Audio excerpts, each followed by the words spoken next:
everybody, Barb here, and I'm by myself, so this is just Barb's Sclero-What adventures.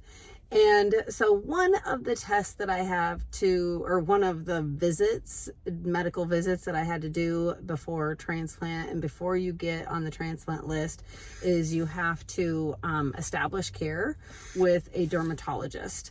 And so because the risk of getting skin cancer increases by about 30% after transplant.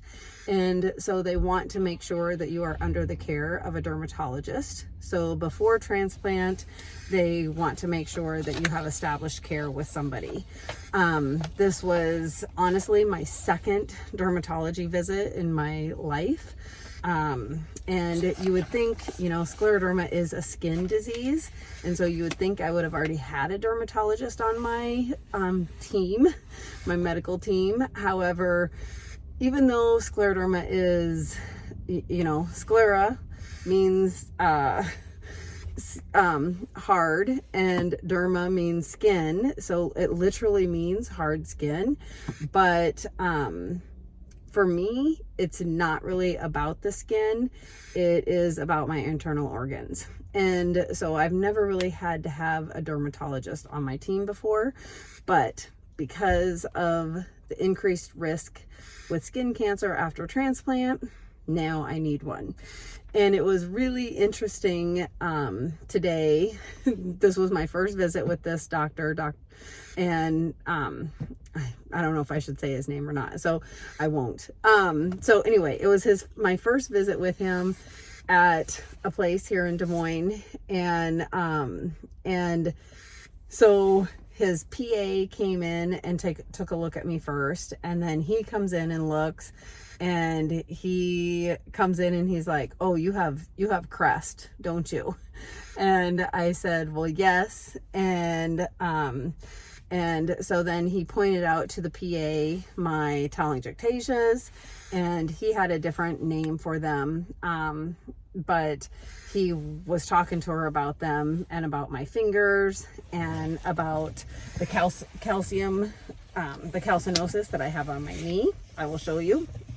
And so he was educating her about it. And there it is.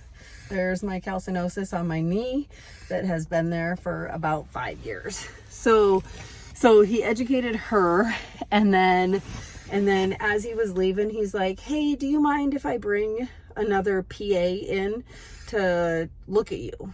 And I said, "No, that's fine." And so he brought in another PA and showed her my telangectasia and my calcinosis and my fingers. And then he's like, "Okay."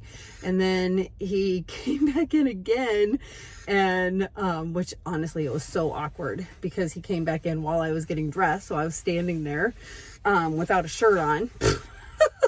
But so he came back in, he's like, "Oh, sorry." And he's like, "Can I bring another PA in to take a look at you?" And I said, "Sure." He goes, "Go ahead and get dressed."